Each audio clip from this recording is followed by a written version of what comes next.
Lorsque vous écrivez l'anglais, il y a certaines règles auxquelles il faut prêter attention et auxquelles on ne prête pas nécessairement attention lorsqu'on est en train de parler.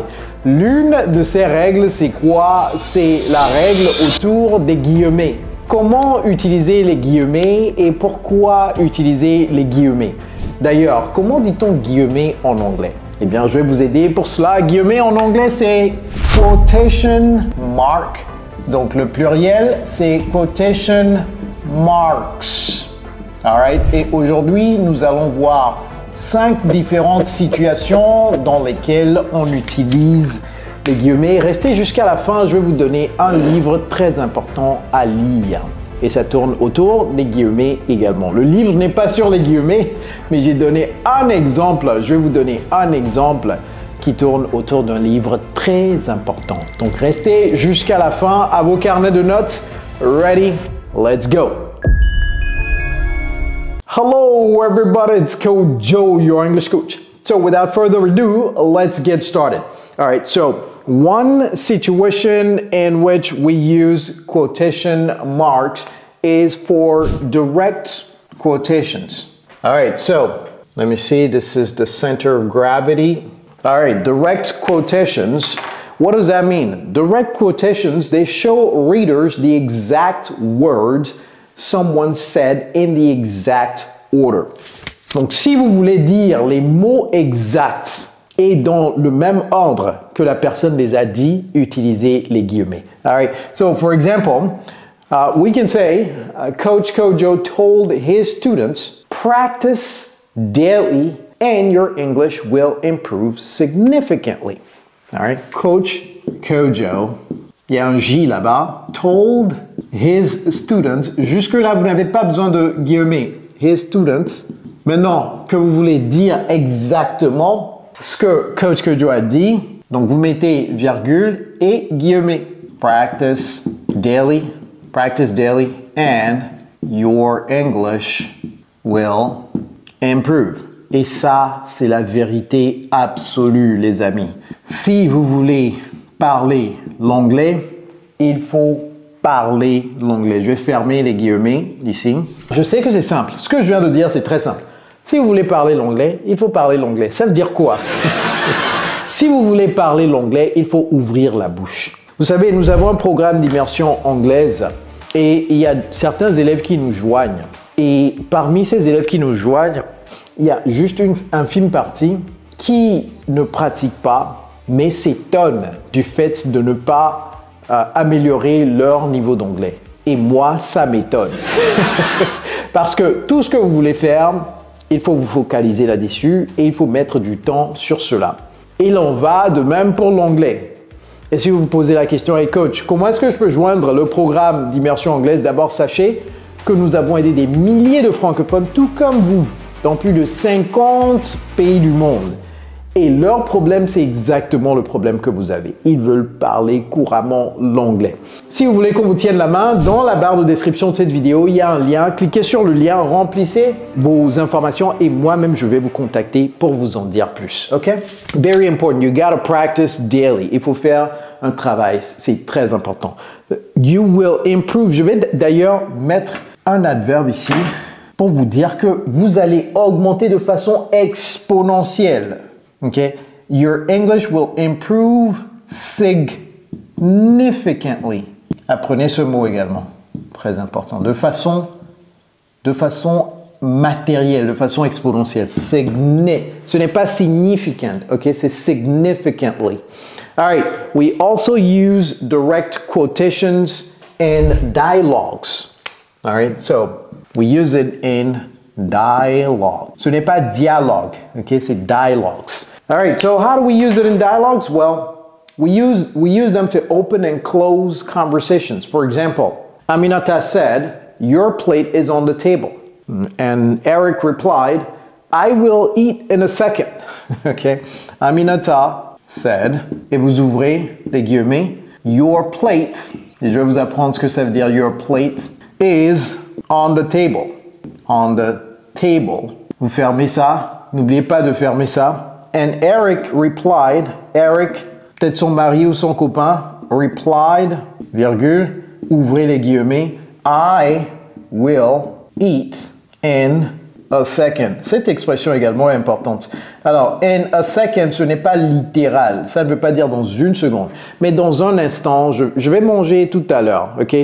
Donc, apprenez ça. Et your plate, c'est ton plat. Ok? Ton plat. Donc, la nourriture est sur la table. Your plate is on the table. Vous pouvez dire your dinner is on the table. Your lunch is on the table. All right? So, for dialogues, very important to understand that. Also, to quote a source. Okay, if you want to quote a source, you saw something somewhere and you want to quote that source, you use quotation marks. For example, his text message said, I will wait for you guys until 8:30. Then I will leave. His text message. Donc, je vais écrire source to quote a source. Quoting a source. Donc, la source de l'information. D'où provient cette information? Cette information particulière provient d'un texte message que j'ai vu et je dis his text message said. Okay? His text message, ça c'est l'acronyme de message. His text message said, donc vous ouvrez les guillemets, I will wait for you guys until 8:30 and then I will have to leave. Et vous fermez les guillemets. All right? So you're quoting a source. Another way of using this is for slangs or technical terms, okay? So if you want to use a technical term, put it in quotation marks. Slangs, jargon, and other words outside of their normal use. For example, do you know what BRB means? J'ai dit, restez jusqu'à la fin, je vais vous donner un livre très important. Hein? Okay, very important. Okay, so for this one, it's for technical terms or slang words. So technical, let me just say jargon. Okay, jargon. Donc je vais mettre jargon.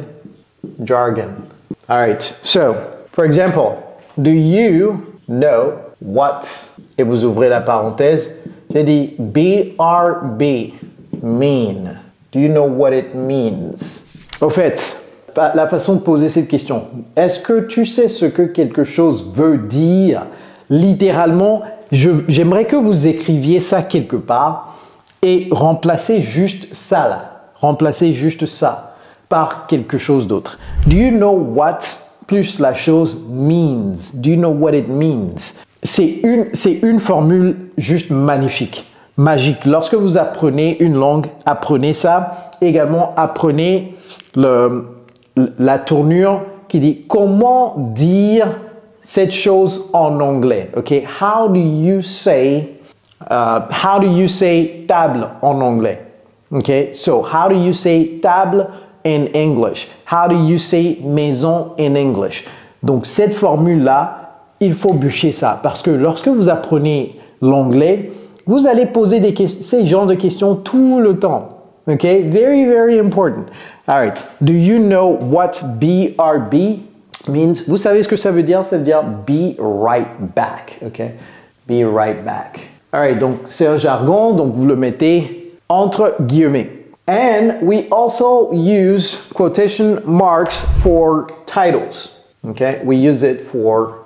Et ne dites pas title, ce n'est pas title, c'est title, au pluriel, titles.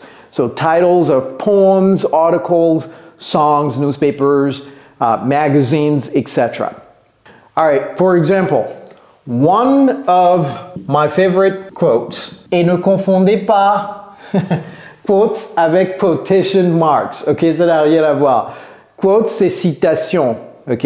One of my favorite quotes is, only staying active will make you want to live 100 years. Wow, ça c'est profond ça. Je vais vous décortiquer ça tout de suite. Je vais vous expliquer 100 years. Only staying active will make you want to live 100 years. D'où provient cette citation? Ça provient d'un livre que j'adore. Ce livre c'est Ikigai. The Japanese Secrets to a Long and Happy Life. This book is very important. L'ikigai, c'est comment trouver votre raison d'être. Et la raison d'être, c'est la confluence entre ce que vous aimez, ce qui peut changer le monde, ce qui vous paie et ce dans quoi vous avez une certaine expertise. Et j'ai trouvé mon ikigai lorsque j'ai quitté le monde de la finance aux États-Unis, à New York, où on était 6 à gérer presque 2 milliards d'euros. Okay? Et j'ai quitté ça parce que j'ai trouvé ma raison d'être, mon ikigai. Ce n'est pas une publicité que je suis en train de leur faire. Hein. J'ai plus de 150 livres, donc ça c'est un des livres qu'il vous faut. Si vous n'arrivez pas à trouver votre raison d'être, il vous faut ce livre. Et la citation est sur la première page du livre, ici. Only staying active will make you want to live 100 years. Ça veut dire quoi? Prenez soin de vous, soyez actif tout le temps. Il y a beaucoup de gens qui disent « Oh, je suis trop occupé, je ne peux pas aller faire de l'exercice physique, faire du sport, etc. » Et je leur dis à ces gens-là que est-ce que vous savez que soit vous trouvez du temps pour votre bien-être ou bien vous trouvez du temps pour votre maladie? Est-ce que vous savez cela? Donc, si vous n'arrivez pas à trouver du temps ou bien si vous ne voulez pas trouver du temps pour votre bien-être, vous serez forcé de trouver du temps pour votre maladie. Ça, c'est clair. Et lorsque vous êtes actif là, vous voulez continuer. Mais lorsque vous êtes malade, vous voulez tout arrêter. Et cette citation est très profonde dans le sens où la vaste majorité des personnes ne comprennent pas leurs priorités, ne savent pas que la santé, c'est la priorité numéro 1. La santé est plus importante que vos enfants. Votre santé est plus importante que vos enfants. Parce que si vous n'êtes pas en bonne santé, vous ne pouvez pas vous occuper de vos enfants. All right, so this quote is extremely, extremely important. Only staying active will make you want to live 100 years. Another meaning of this is find what you love doing. Okay, find your ikigai. When you find your ikigai, you don't see the time pass. You know, it's just like the days are too short. Lorsque vous trouvez votre raison d'être et que vous êtes actif en train de faire ça tout le temps, c'est-à-dire que lorsque vous trouvez votre passion, vous voulez même 100 years, c'est trop court. 200, 300. Moi, c'est ma passion qui me réveille. Tous les matins à 4 heures du matin, c'est pas l'alarme qui me réveille, c'est ma passion. Lorsque vous trouvez votre passion, vous trouvez votre raison d'être. Et donc, c'est très important. Si vous êtes dans un travail que vous détestez, quittez. Vous n'êtes pas un arbre. Vous n'avez pas poussé des racines là-bas. OK? Very important. J'espère que ça vous a touché autant que ça m'a touché la première fois que j'ai lu cette citation. All right, everybody, take a screenshot and now start using quotation marks. Et si vous aimez cette vidéo, c'est sûr que vous allez aimer celle-ci également. Donc, cliquez ici immédiatement après avoir fini cette vidéo. It's Coach Joe, your English coach. Take care, guys.